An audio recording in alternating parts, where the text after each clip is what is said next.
Shalom a todos, como vocês estão? Vou fazer um shiakol aqui. Baruch atah Adonai Eloheinu melech haolam, shiakol nehiab devaró. Hoje é o chimarrão com Torá, Torá com chimarrão. Lembrando que a gente faz a bênção, toma o líquido, né? Fica quietinho. Primeiro toma, não faz a bênção e fala. Faz a bênção, toma e depois pode falar, tá? Agora é o seguinte, hoje nós estamos no Talmud Essencial, estrutura e conteúdo, a segunda parte do Talmud Essencial, aquele manual para nós conhecermos o Talmud. Eu vou mostrar uma coisa para vocês antes de nós começarmos, que é o seguinte. Hoje, então, nós entramos no mês, ou melhor, ontem nós entramos no mês de Adar, o mês mais feliz, mais alegre, o mês onde nós comemoramos Purim, né? A salvação do povo judeu de Ramã. E nós vamos conversar sobre Purim mais adiante. Eu quero mostrar para vocês, para que a gente compreenda o seguinte. Então, hoje, vamos ver aqui, nós não vamos nos perder demais aqui. Hoje é dia 2 de Adar 1, porque esse ano nós vamos ter 2 meses de Adar. Lembra? Que é como se fosse um ano bissexto judaico, para que a gente possa nos equipararmos ali, compreender as coisas, os meses, né, com o calendário solar. Então, quando você chegar lá em 14 de Adar e você pensar, hoje é Purim. Vou mostrar para vocês aqui, ali, hoje é Purim, 14 de Adar. Não será nesse 14. E sim será nesse 14, no 14 de Adar 2 esse ano, que vai cair exatamente no dia 24 de março. Já quero aproveitar para agradecer a editora Sefer. Esse aqui é um planejamento judaico, tá? De 2024. Ele vem com 5.784, 5.785. Ele vem com o calendário aqui especificado, né? Os dias da semana, com o dia do calendário solar e com o dia do calendário judaico, lunar, tá? E aí lá atrás ele vai ter alguma coisinha no finalzinho lá, aqui, de 2025, como geralmente vem para nós sempre, né? Ou nos cadernos, ou nas agendas 2026. Então, muito obrigada para a editora Sefer. Se você é um cliente da editora Sefer, você também vai ganhar um planejamento judaico.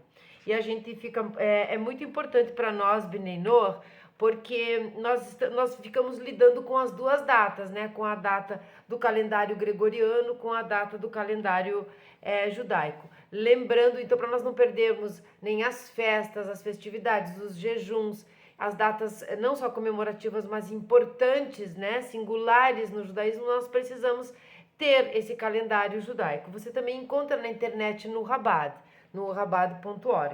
E lembrando a todos que o dia começa ao pôr do sol. Então, ao pôr do sol da sexta-feira, que ainda era Shivat, nós pulamos depois do pôr do sol, é para Adar, então 1 de Adar. Esse vídeo está saindo no domingo, porque na verdade ele vai sair no Shabat, depois do Shabat, depois do pôr do sol, então já é domingo com relação ao calendário judaico. Então ainda não é nosso, mas é no calendário judaico. Então eu vou ler hoje, para vocês saberem, eu vou ler o Salmo 1, né, que diz respeito ao começo do mês, até porque esse é o primeiro vídeo que eu faço no mês de Adar deste ano, o mês mais alegre do calendário.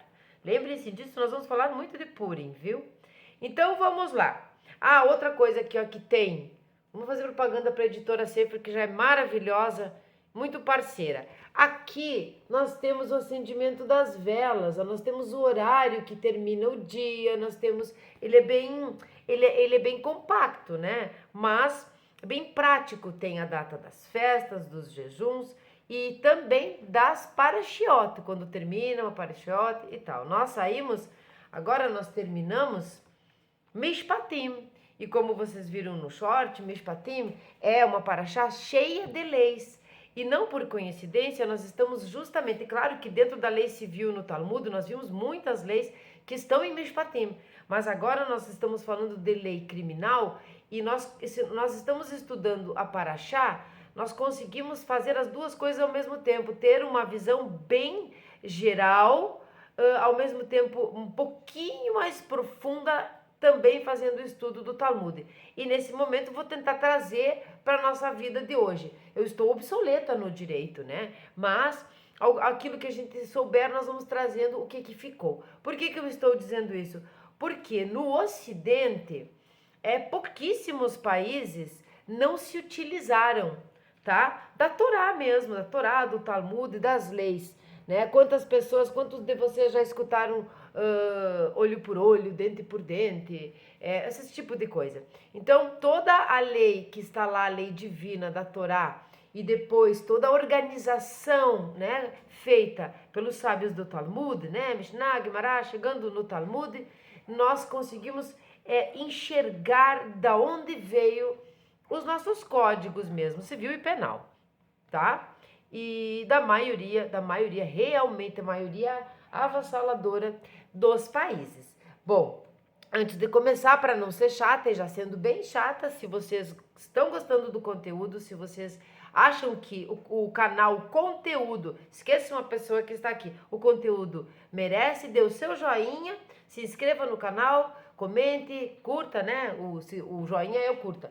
E compartilhe com seus amigos, com a sua família, com quem você gostaria que soubesse sobre esses assuntos, principalmente com pessoas Bnei Noach ou com pessoas que estão conhecendo o judaísmo e percebendo não só a veracidade, mas a beleza que tem e que gostariam de repente de ser, não de ser, Bnei Noach todo mundo mas de seguir o judaísmo. Então é para essa pessoa que você deve compartilhar. E compartilhar com quem você quiser, porque eu não mando em você. Agora eu vou tomar uma água, um pouco de chimarrão, um pouco de água, um pouco de tudo. Eu bebo bastante líquido. E eu vou fazer a bênção novamente. Porque não é porque é outra bênção, mas é porque é outra bebida, tá? Baruch atah Adonai Eloheinu melech haolam, shekon hiyav v'varo. Lembrando que vocês, assim como eu, sempre dizem amém quando concordam com aquela bênção, quando concordam. Então você pode aí em casa dizer amém. Vamos lá então, segunda parte, Talmud Essencial, capítulo 22, Lei Criminal. Nós tínhamos visto as categorias judiciais no vídeo anterior e um pouco sobre o pequeno sinédrio. Agora nós vamos ver sobre leis de evidência. Vamos já entender o que são as leis de evidência. A primeira qualificação, tá, das leis de evidência era aplicada às leis de evidência. De acordo com a Torá, a evidência só é válida quando apoiada por duas testemunhas. O que significa aqui evidência? Evidentemente aquele é o ocupado. Evidência do crime. Necessidade indiscutível de testemunha. Nesse caso aqui, vamos ver mais adiante, mas posso me enganar, é visual. As testemunhas lá, quando nós estudamos a lei civil, nós vimos que precisa ter, ou algumas partes antes aqui do Talmud, precisam ter 3 testemunhas. Esse costume dentro da lei vem até os dias de hoje, tá? Precisa ter testemunhas, tá? É claro que foram se adaptando ao direito, cada país, né, levou o seu, porque não é um país judaico, né? O Brasil, por exemplo. Mas o centro é lá, o centro é a Torá, né? O Talmud e todos os costumes mediante agir da mesma forma como lá no comecinho, então com testemunhos. O que muda? Muda que agora existem provas documentais e outras coisas. Acredito que até filmagens, né, vídeos, áudios que não existiam. Então, mas as testemunhas nunca caíram. Acredito que nunca vão ser deixadas de lado, né? Estou falando do Brasil e espero que não sejam, né? As testemunhas, devem ser homens que tenham alcançado a maioridade, nunca tenham sido acusados de crimes de qualquer espécie e não tenham parentesco entre si nem com os litigantes, ou os juízes, ou qualquer outra pessoa que intervenha no processo. O testemunho escrito não era aceito pelas cortes, tendo-se por princípio que toda testemunha tem de apresentar-se para interrogatório rigoroso, tá? Aqui, lembra aquela parte do se a pessoa tem algum tipo de amizade, né? Ela não pode ser parcial. E aqui é com relação a todos, tá? Todos, o réu, os litigantes, né?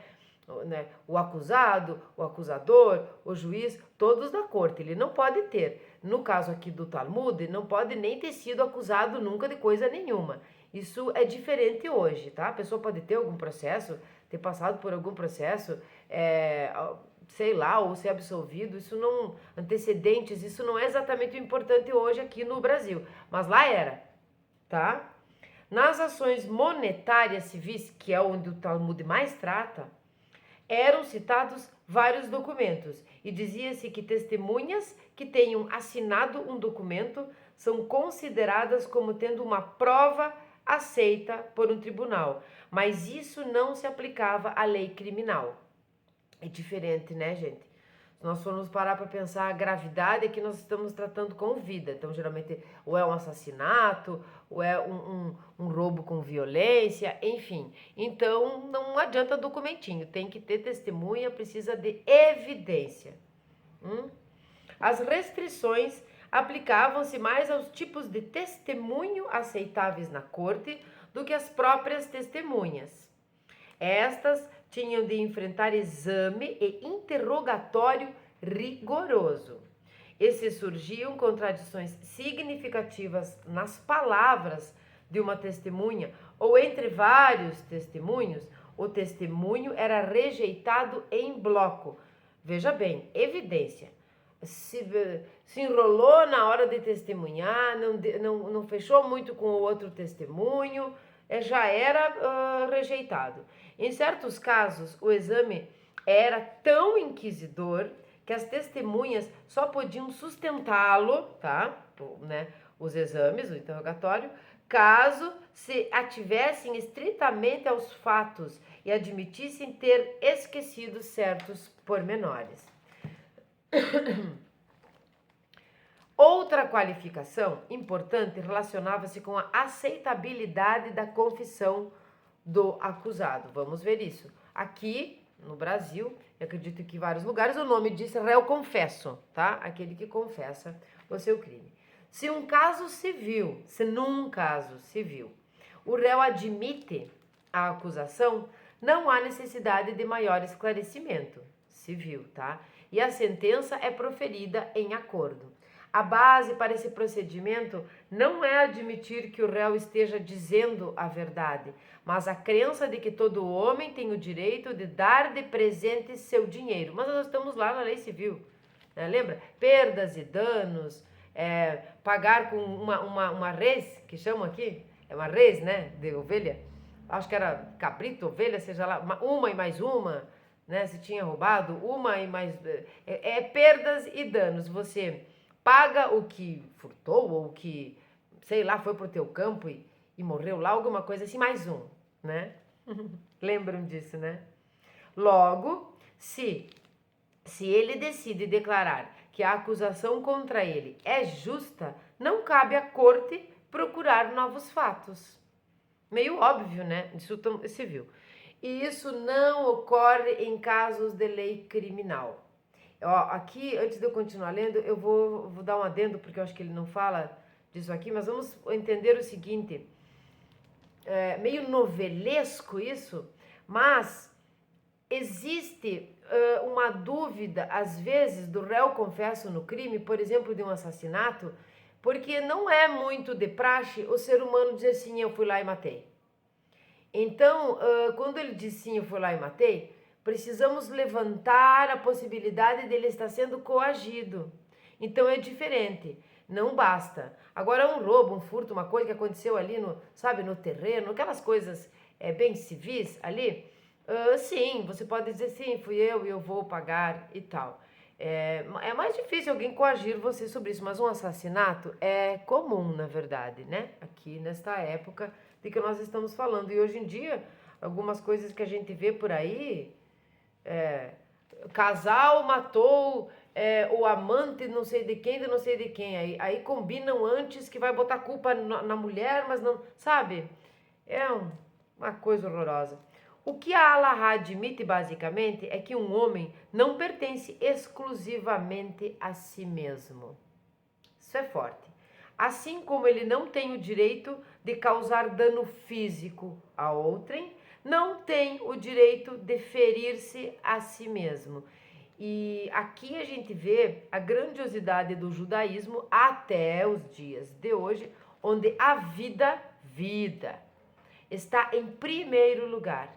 Que vida? A vida mesmo. A minha vida, a sua vida, a nossa vida está em primeiro lugar de tudo. Por isso a família é tão importante, por isso os valores são tão importantes. Porque qualquer lei que vá contra a vida, tá? Há que se pensar na vida em primeiro lugar. Isso é maravilhoso.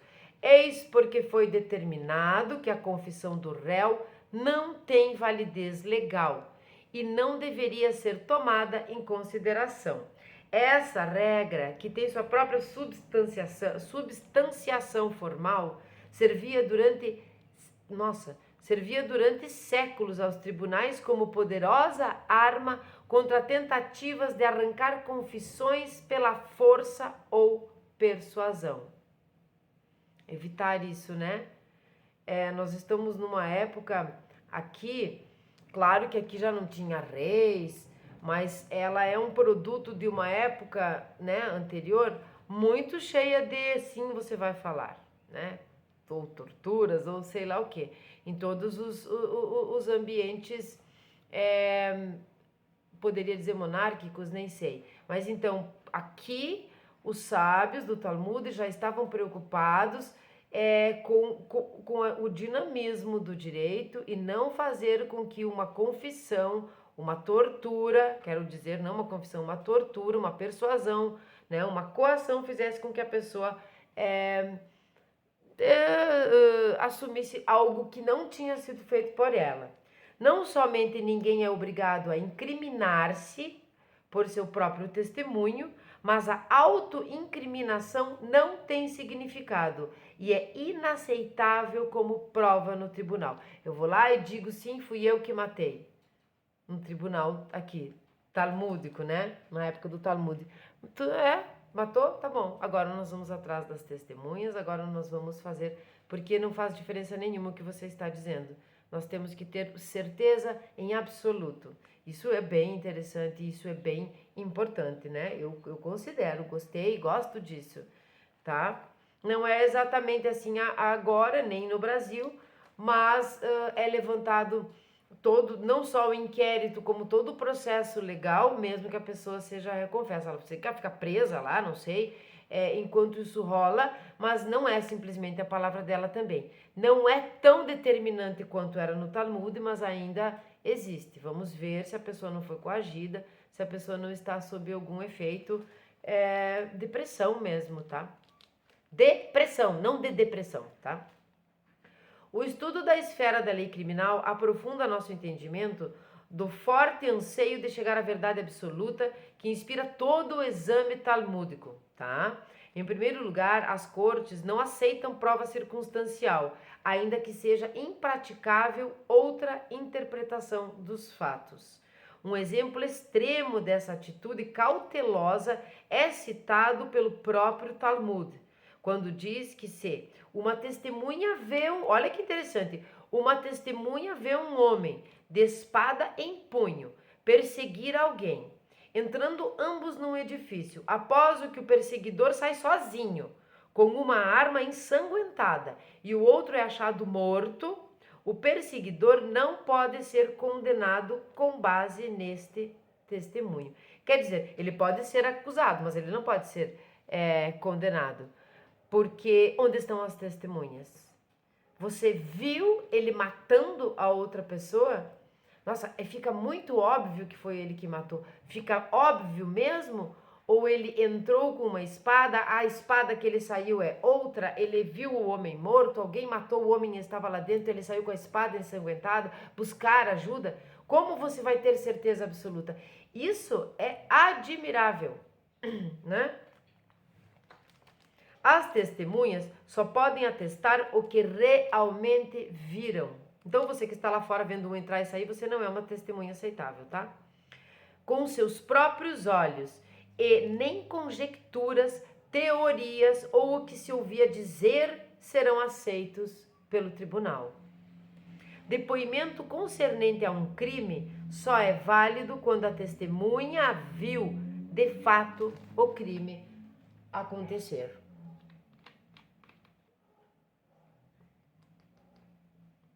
Nós não queremos impunidade, não é? Nós não queremos impunidade, mas nós também não queremos injustiça, não é mesmo?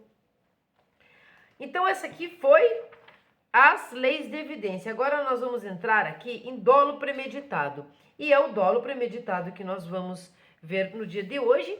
E aí no próximo vídeo nós vamos entrar em procedimento, de como que é o processo do julgamento mesmo. Agora nós vamos para dolo premeditado, aquele que você teve a intenção, né?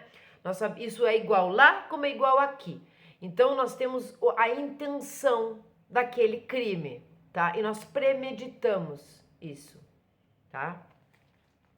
Dolo premeditado. Outro fator importante é o esclarecimento das intenções do acusado, tá? Segundo a Torá, ninguém pode ser sentenciado à punição, que no caso aqui era açoite, tá? Ou condenação à morte, na Torá, tá? Na Torá é açoite e condenação à morte, a menos que tenha cometido o crime com dolo premeditado. Isso aqui na Torá, que está lá na Torá, nós vamos, por exemplo, pensar assim, no momento que o povo se transformou em povo, como um povo organizado, foi na abertura do mar, né? Abriu o mar, saíram de Mitzrayim, né? Fugiram de Mitzrayim, conseguiram a saída do Egito, saíram de lá, começaram a conquistar os povos por ali, até chegar na Terra Prometida. Todo esse processo, açoite, tá? Açoite e pena de morte era comum. Nós não estamos no Talmud, nós estamos com a liderança de Yehoshua, né? De Josué. Começando ali, depois do povo ser organizado como um povo hebreu, judeu mesmo, né? Não era judeu, era hebreu, mas enfim, aquele povo estava organizado. Então, nós estamos falando de 3.000 anos atrás. O Talmud foi compilado, final da compilação, no ano 500, tá? Da Era Comum. Então, nós temos que ver isso. Antes de todas essas coisas existirem, açoite e pena de morte era comum. Isso precisa ficar claro, tá? Bom, vamos lá que eu vou ler de novo essa parte. Ninguém pode ser sentenciado à punição, açoite ou condenação, a menos que tenha cometido o crime com dolo premeditado, tá? Aqui é no Talmud. Antes disso, como eu falei, ali logo depois que eles tiveram o recebimento das leis e que eles estavam organizados, não era exatamente assim, como um dolo premeditado. Às vezes, a vingança era que coisa ruim de dizer isso, mas ela era proporcionada, ela era meio que um direito da família da pessoa que tinha sido morta, por exemplo. Então, é uma corte um pouco diferente, a família poderia vingar, tá? Eu acho que não deve ter sido fácil para Josué ser o líder nesse momento, porque aqui tinha uma mistura muito grande de pessoas que vieram junto. E depois, quando eles começaram a conquistar os povos, havia uma mistura muito grande. Nós sabemos que a tribo de Efraim, por exemplo, teve bastante assimilação idólatra. Então, eram povos já misturados. Em muitos países, a lei admite premeditação com base em ações e preparações do criminoso, Mas a lei judaica não reconhece tal método de tirar conclusões e exige prova real da intenção. O que nós vamos continuar a ver aqui, vocês vão entender que essa prova real da intenção é bem difícil. É uma coisa bem difícil. Quando que hoje e posteriormente, em todos os direitos que seguiram as leis da Torá e do Talmud, enfim, que se basearam aqui, você pode levantar, sim, provas como, por exemplo, essa preparação do criminoso, sabe? A arapuca que ele armou, convidou a pessoa para ir não sei aonde, arranjou um álibi para si mesmo. Essas coisas são todas levadas em consideração aqui, hoje em dia e há muito tempo atrás, mas não aqui na lei judaica talmúdica, tá? Aqui, um homem não pode ser condenado à morte. Opa, pulei lá longe. Tá, esse, tá, é o propósito da advertência. Ratra, tá? Um homem não pode ser condenado à morte, a menos que testemunhas deponham não apenas sobre o fato, mas também sobre que tenha sido avisado, aqui vem a dificuldade, isto é, que lhe tenham dito, logo antes de cometer o crime, que a ação que estava a ponto de cometer era proibida por lei e que a punição pela violação da lei era a morte. Então, nessa época aqui, eu chego para a pessoa e falo, eu estou pensando em matar fulano porque ele está fazendo isso e isso. A pessoa diz para mim, não, antes de eu ir lá matar, eu vou lá agora matar. Não, você não deve fazer isso porque a pena de morte, enfim, eu fui avisada. Muito difícil isso, né? Então, isso era o que realmente incriminava, tá? Nesse caso, tá? Tenha dito logo antes de cometer o crime que a ação estava a ponto de cometer, era proibida por lei e que a punição pela violação era a pena de morte. Além disso, não bastava proferir o aviso, tá? Não adiantava só a pessoa ter me avisado. Era preciso que o acusado o ouvisse e o aceitasse dizendo. Então eu vou dizer para a pessoa que me avisou, sei e assumo a responsabilidade. Agora sim, essa pessoa que me avisou, essa é um testemunho, tá? Porque eu disse que sabia e que assumia a responsabilidade. Difícil isso, né? Quase impossível.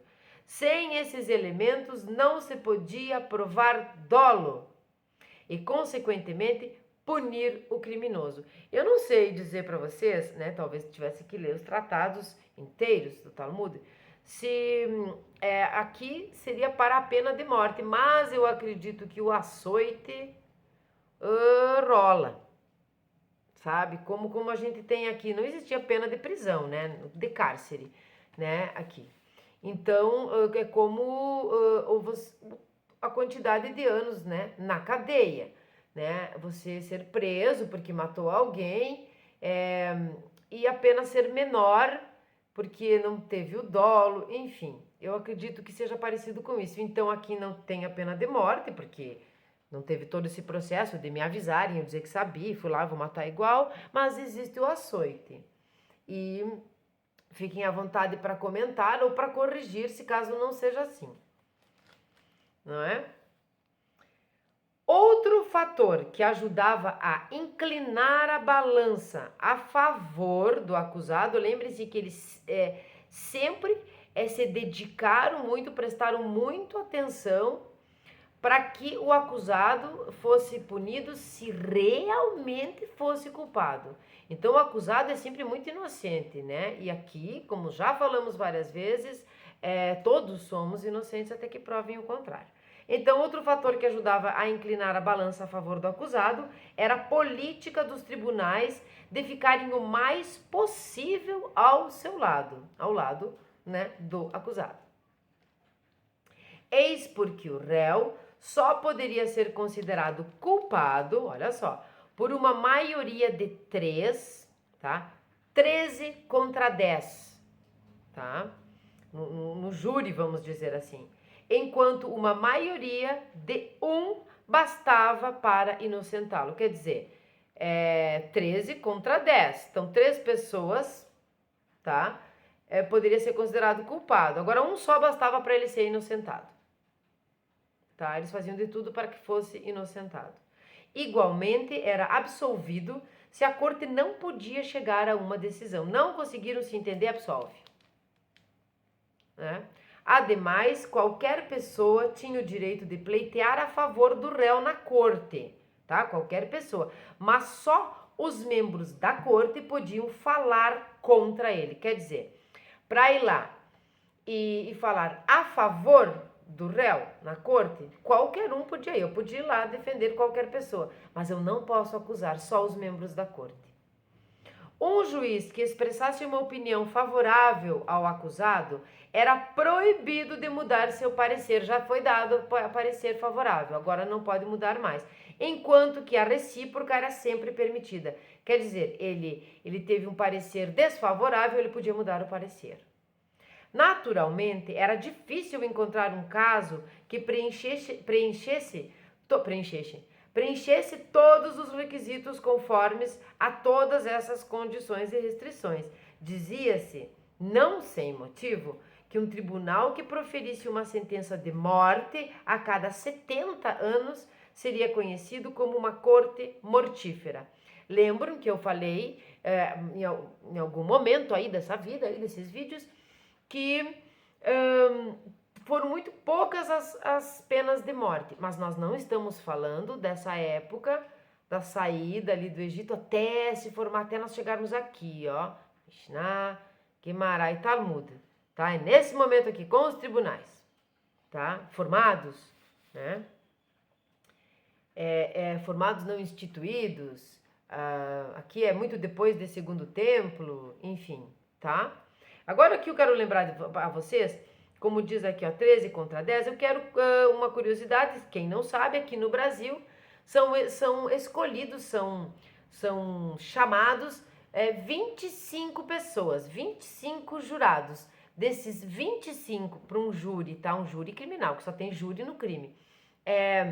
25 pessoas, dessas 25 pessoas, lá no fórum, né, antes de começar o júri, são sorteadas 7 pessoas, tá? O júri é composto por 7 pessoas. Essas rígidas restrições levaram os sábios a indagar como se poderia reprimir a ilegalidade num país em que os tribunais achavam tão difícil impor castigo severo. Como eu disse antes, nós não queremos a impunidade, mas nós também não queremos a injustiça. Então, como que eles iam fazer isso? Sabe? Como poderia o Estado evitar que vários criminosos explorassem essa excessiva cautela? O problema foi discutido desde o período do Segundo Templo. Desde o período do Segundo Templo. Vejam que o Segundo Templo foi destruído no ano 70 da Era Comum. E ele ficou em pé, eu acho que mais ou menos uns 400 anos. Como é tempo, né? É tempo, nós não nos percebemos às vezes disso, mas é muito tempo. É tempo. Se a gente for parar para pensar lá em Josué, que começou a liderança do povo organizado, foi ali mesmo. E tudo isso já era colocado em prática da sua forma, na sua maneira. Olha quanto tempo é. Temos muito tempo aqui.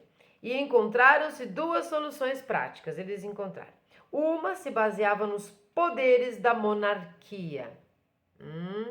Veja que nós estamos falando que isso começou no período do Segundo Templo, desde lá, né?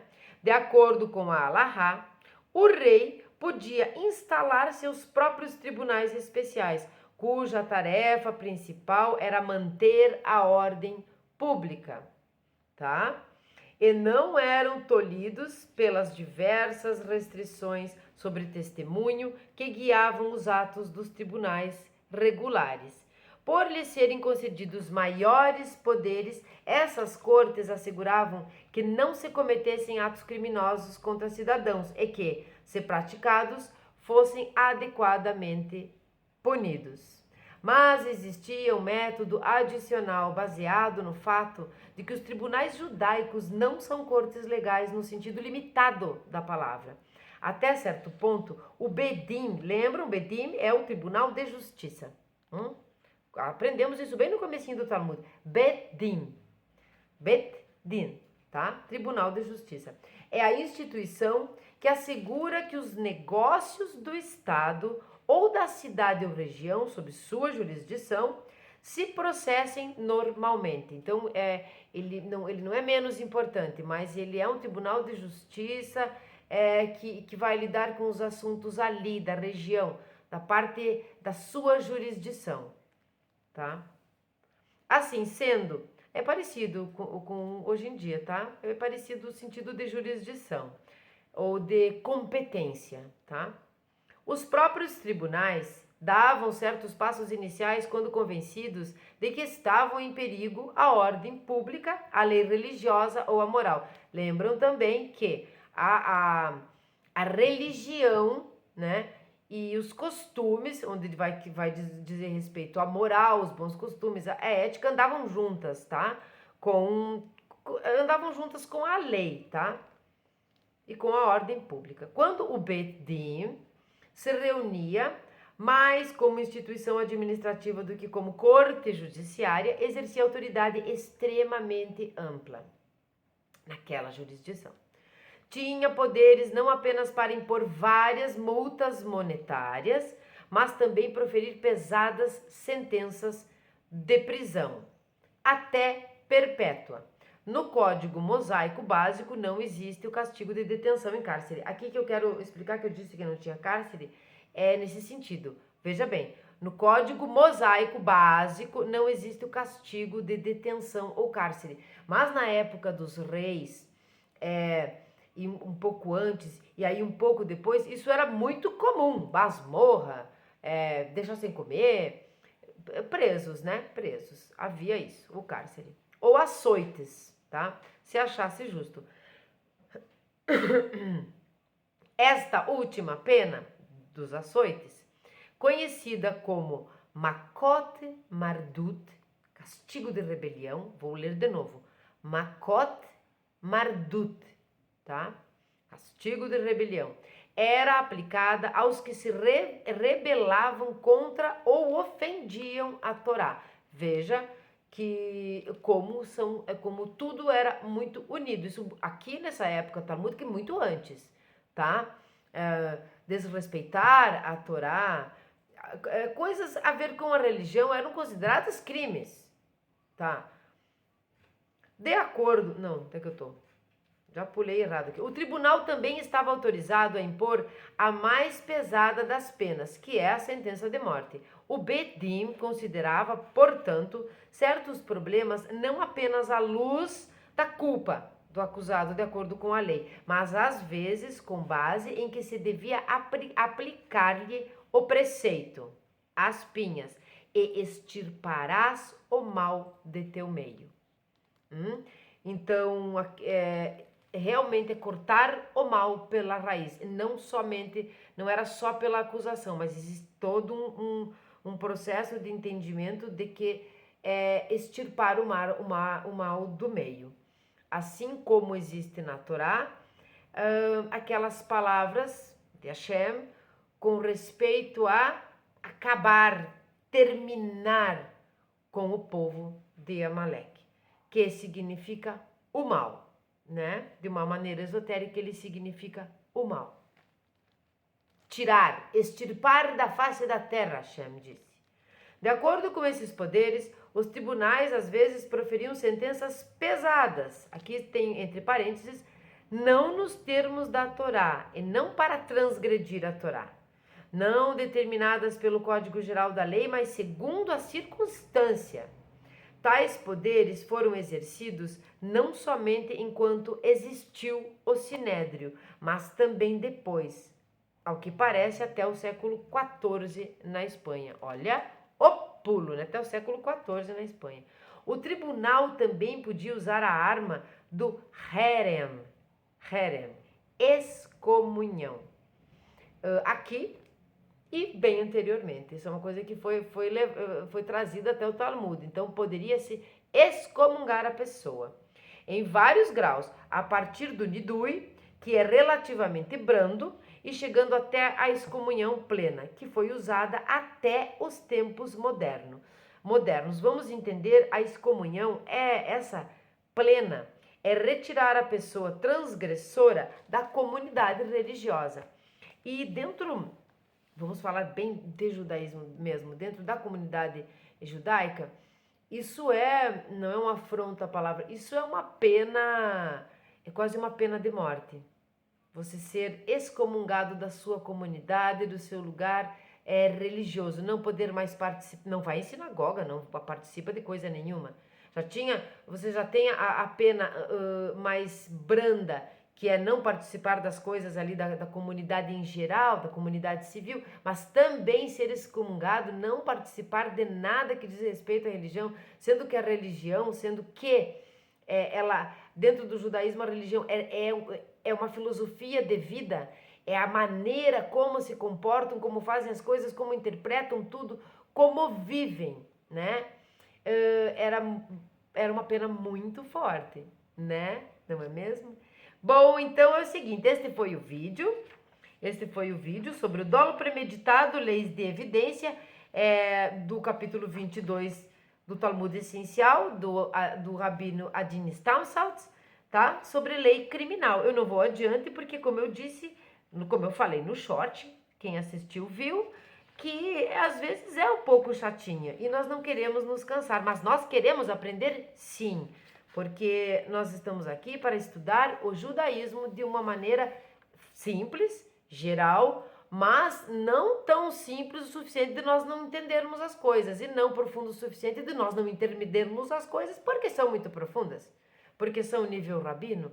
Então aqui nós conseguimos ver Mishpatim na semana que passou, conseguimos enxergar a lei no Talmud, que diz respeito muito, muito, muito mesmo a Mishpatim e outras passagens, e nós conseguimos colocar também na nossa vida prática e aprendemos um pouco mais. Todos os livros, toda a literatura, seja filosófica ou de lei, né, ou sagrada, do judaísmo, toda ela é muito conectada. Muito conectada. É uma pena, uma acusação, uma pena mesmo, né? Um processo de uma pena do açoite.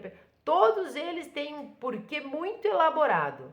Assim como o alfabeto hebraico não diz respeito só a, B, C, D e tem muito mais por trás, assim também são todas as atitudes tomadas ali na lei oral, né? Mediante todo o acervo sagrado, respeitado e nunca jamais modificado da Torá.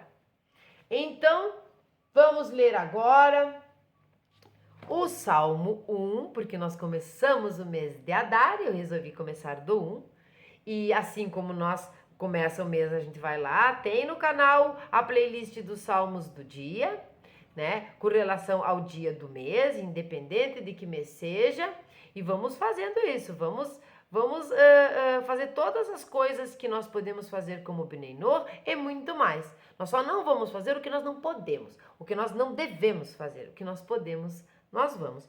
Então, nós vamos ler agora o Salmo 1, lembrando que o calendário lunar sempre o dia começa após o pôr do sol, então este vídeo acontecendo no domingo ou após o pôr do sol de sábado, nós já estamos no dia 2. Então, nós vamos ler o Salmo 1. Muito obrigada por vocês estarem aqui comigo. Curtam, comentem, compartilhem.